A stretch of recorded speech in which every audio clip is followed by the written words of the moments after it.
오늘은 예수님의 계산법이라는 제목으로 말씀을 나눠 보려고 합니다.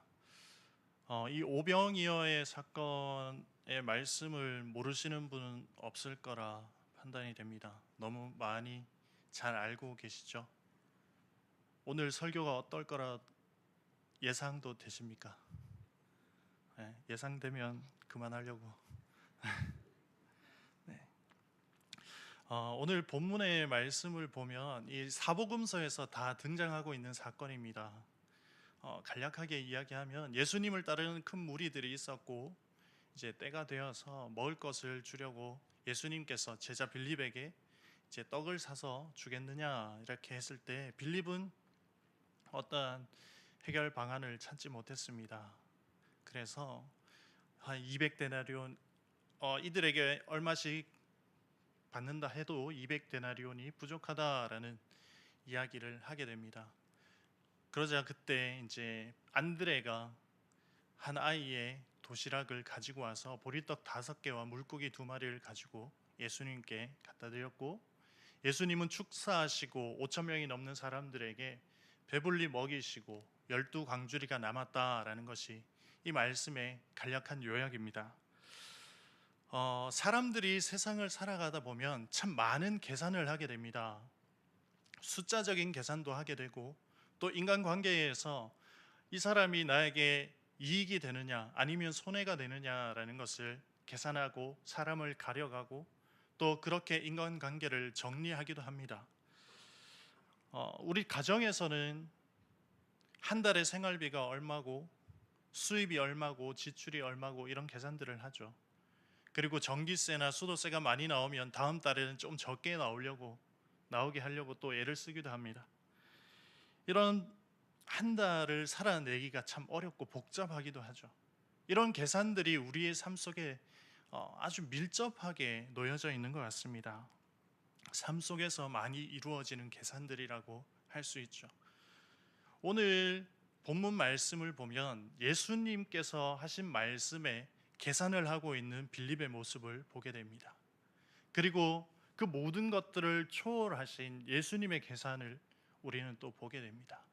이 계산하는 모습들, 이것들을 오늘 말씀에서 한번 나눠보고자 합니다. 본문이 기록하고 있는 그 예수님 당시에 예수님을 따르는 사람들을 큰 무리다라고 말씀은 이야기하고 있습니다. 그 큰 무리가 예수님을 따르고 있는 이유는 다양했을 것입니다. 진심으로 예수님의 말씀을 듣기 위해서, 천국의 복음을 듣기 위해서 예수님을 따르는 사람도 있었을 것이고, 병자를 낫게 하는 그런 기적을 목격한 다음에 자신도 그런 기적을 경험하고자 예수님을 따르는 사람도 있었을 것입니다.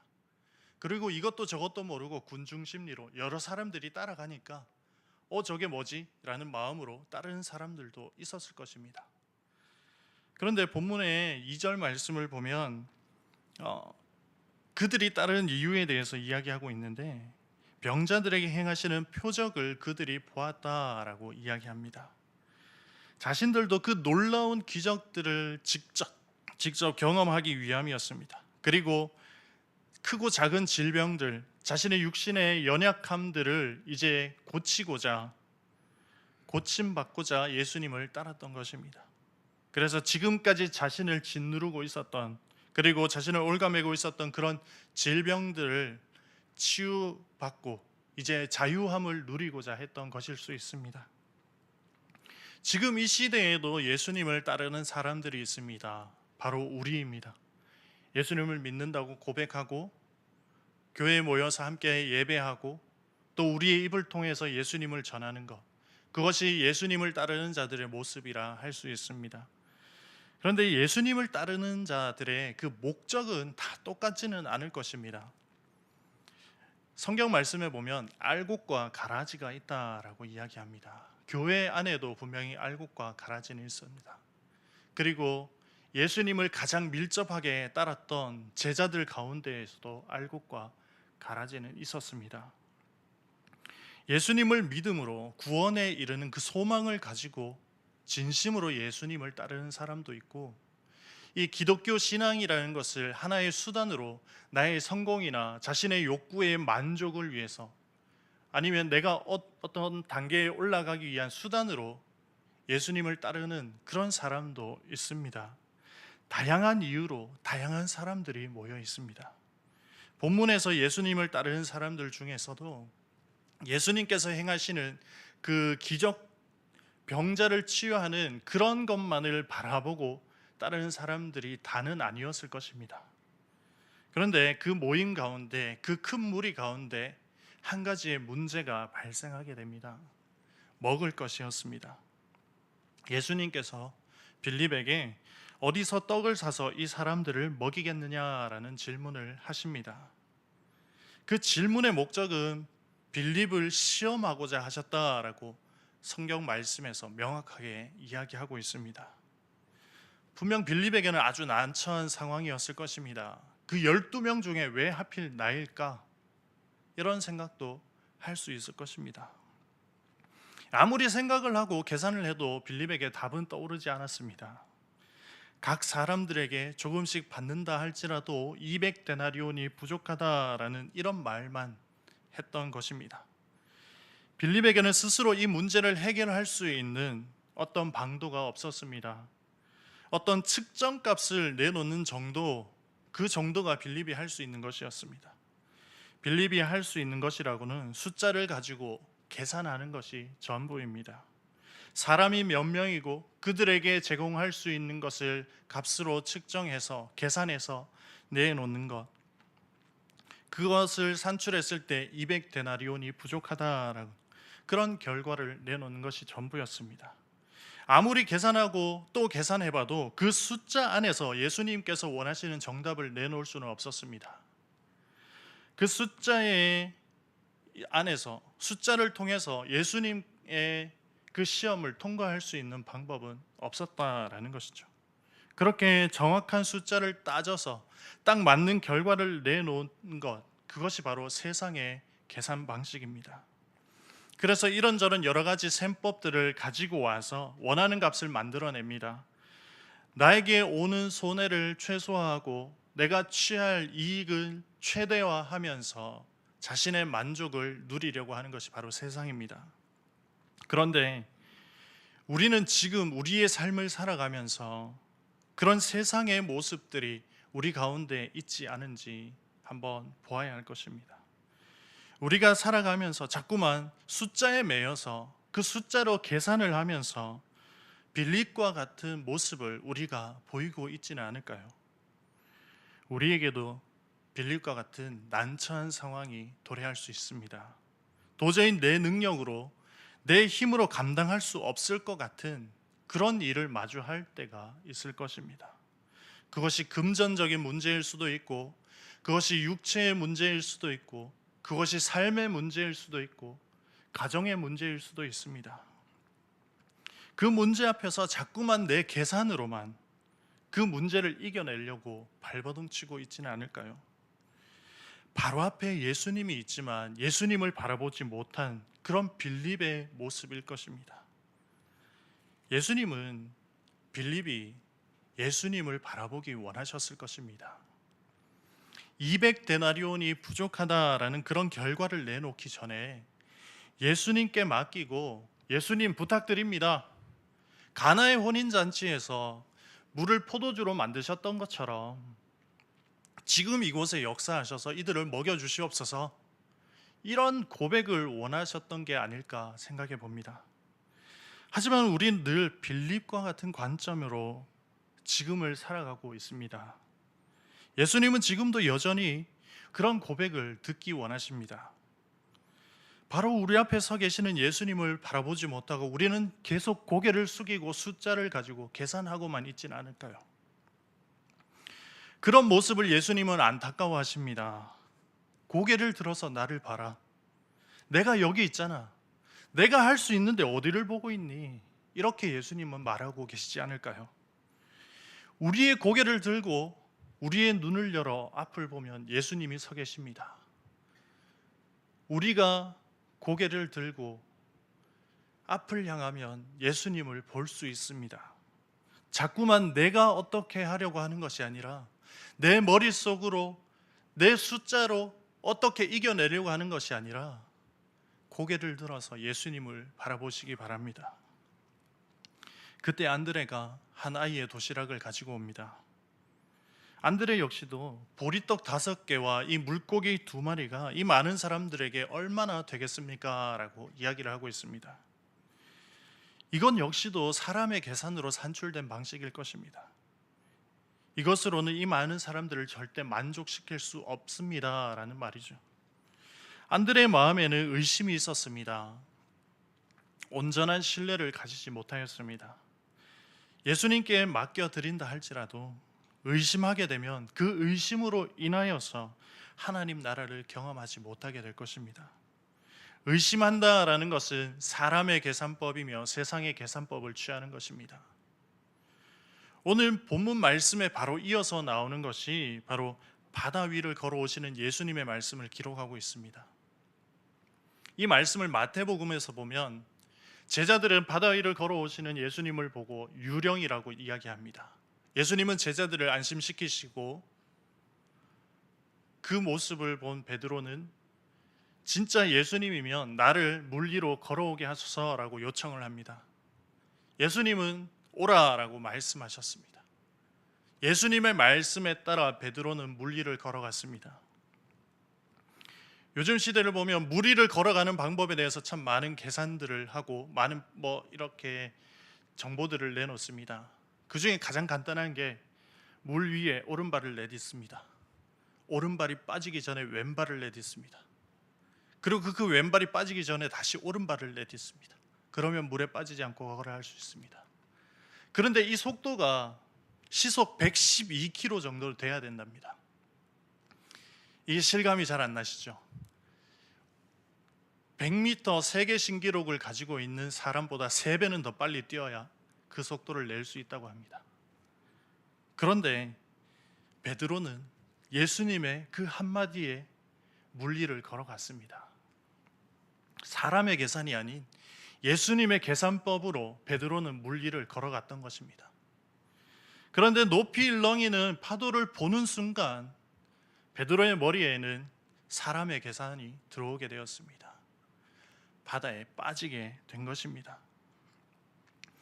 예수님의 계산법이 우리의 삶을 잡고 있다면 우리의 계산으로는 절대 되지 않을 것 같은 것도 되게 하시지만 인간의 계산법을 취하는 순간 그 모든 것들은 무너지게 되는 것입니다. 우리는 끝까지 신뢰하는 것이 중요합니다. 높은 파도가 일어나고 풍랑이 불어닥친다 할지라도 예수님만 바라보고 있다면, 예수님만 굳게 신뢰하고 있다면 베드로는 절대 바다에 빠지지 않았을 것입니다.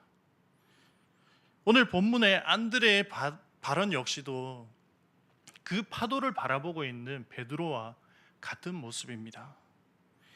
예수님께서는 그 작은 도시락에 축사하시고 우리에게 나눠주시면서 그 기적을 통해 거기에 있는 모든 이들에게 하나님의 나라를 경험케 하셨습니다. 인간의 계산을 뛰어넘어서 예수님의 계산법으로 그 모든 이들에게 하나님의 나라를 경험케 하신 것입니다.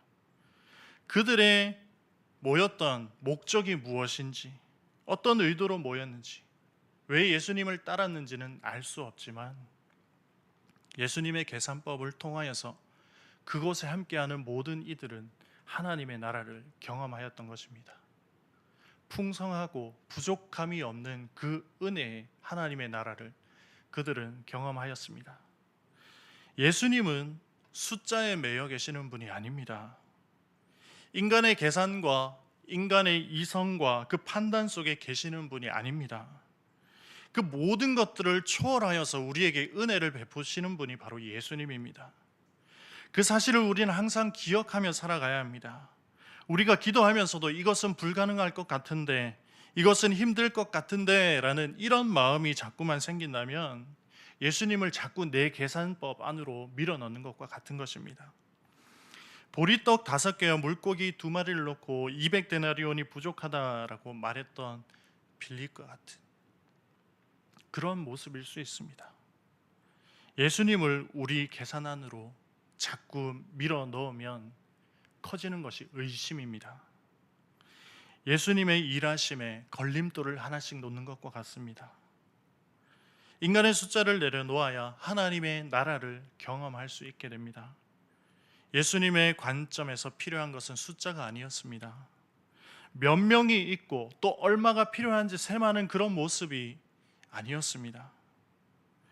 모든 것을 내려놓고 예수님께 맡기기를 원하셨던 것입니다. 인간적인 그 셈을 통하여서 성공한 사례는 성경에서 찾아볼 수가 없습니다. 예수님의 일하심은 그런 숫자에 있지 않기 때문입니다. 예수님께서 모든 것을 맡길 때, 예수님 앞에 우리의 삶을 다 맡겨드릴 때에 그 숫자는 무의미해집니다. 그것을 우리는 깨달아야 할 것입니다. 다시 한번 말씀드리지만 예수님은 숫자에 매여 계시는 분이 아닙니다. 우리가 딱 맞게 떨어지는 그 숫자를 생각할 수밖에 없는 그런 존재이지만 그 숫자를 내려놓게 된다면 예수님은 그런 우리에게 하나님의 나라를 경험하게 하실 것입니다. 세상에서는 비교할 수 없는 그 평안을 우리의 삶 속에 채워 주실 것입니다. 우리가 살아갈 때 날마다 평온하고 날마다 딱딱 맞아 떨어지는 그런 삶을 살아가면 아주 좋겠지만 사실 그런 삶을 살아간다라는 것은 불가능합니다. 지금 우리의 모습을 보면 빌립의 모습과 같지 않을까요? 그런데 우리 인생의 문제와 염려를 주님께 전달해 드린다면 모든 것들을 해결해 주시는 분이 바로 우리 주님이십니다. 예수님께 도시락이 전달되었을 때 모든 문제는 해결된 것입니다. 이제 빌립과 안드레의 그 마음 가운데 있던 염려와 근심은 모두 사라지게 된 것입니다. 우리가 우리의 계산법을 내려놓고 예수님의 계산법을 우리가 취하게 된다면 우리는 하나님의 나라를 경험하게 될 것입니다. 은혜가 임하게 되면, 은혜가 우리의 삶 속에 임하게 된다면 우리의 머릿속을 복잡하게 만들었던, 우리의 머릿속을 실타래처럼 얽히게 했던 그 숫자들은 이제 아무런 의미가 없어집니다. 그때부터 평온이 우리의 삶을 감싸게 될 것입니다. 왜냐하면 하나님께서 친히 우리의 삶에 일하시기 때문입니다. 예수 그리스도의 계산법이 우리의 삶에 들어오게 되면 복잡한 숫자는 이제 필요 없습니다. 더하고 빼고의 의미가 없다라는 것이죠. 그저 예수 그리스도의 말씀에 순종하기만 한다면 우리가 감당할 수 없을 것 같았던, 그리고 나에게는 멀게만 느껴졌던, 넘을 수 없는 산과 같이 느껴졌던 그 모든 것들이 이제는 허물어지게 됩니다. 지금 우리 마음에 있는 풀리지 않을 것 같은 그런 실타래와 같은 것들을 하나님 앞에 내어놓으시기 바랍니다. 내 안에 풀리지 않는 그 응어리들을, 나를 올가매고 있던 그 사슬과 같은 것들을, 내게 불가능처럼 여겨졌던 그 모든 인생의 염려들을 내 계산법이 아닌 예수님의 계산법 앞에 내어놓으시기 바랍니다. 그래서 주님은 하실 수 있다라는 것을 신뢰하며 나아가는 이 시간이 되었으면 좋겠습니다. 주님은 다 알고 계십니다. 주님은 절대 풀리지 않을 것 같았던 그런 것들을 우리 안에 풀어주시고 우리에게 평안을 더해 주실 것입니다. 나를 올가매고 있던 그 사슬들을 풀어 헤쳐 주실 것입니다. 우리의 삶 속에, 우리의 걸음 가운데, 우리의 마음 속에, 우리의 생각 가운데 주님께서 평안을 더하여 주실 것이고 하나님 나라를 경험하며 살아갈 수 있도록 해 주실 것입니다.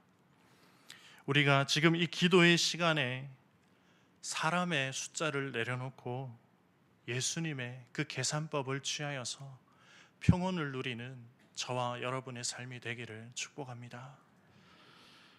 우리 이 시간 함께 기도하길 원합니다.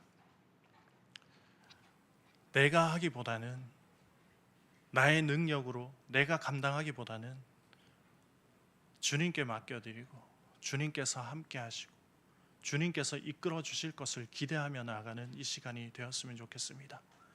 모든 것들을 주님 앞에 맡겨드리고 주님 안에서 평안을 누리는 우리 모두가 되기를 원하면서 지금 이 시간 주님 앞에 다 내려놓는 기도의 시간이 되기를 바랍니다.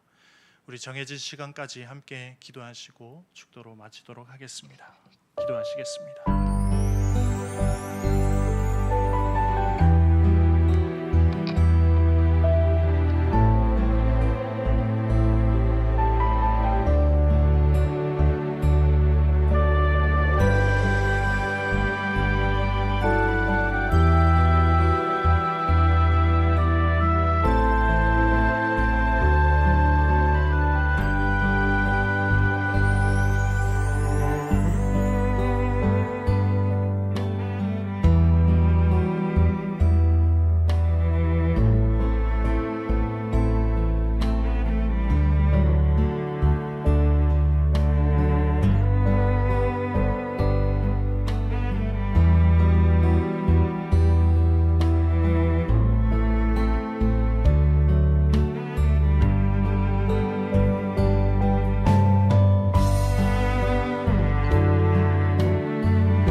하나님 아버지 감사드립니다. 이 시간 기도하게 하심에 감사드립니다. 우리 입을 통하여서 고백되었던 모든 기도들 주님 들으시고 응답하여 주시옵소서.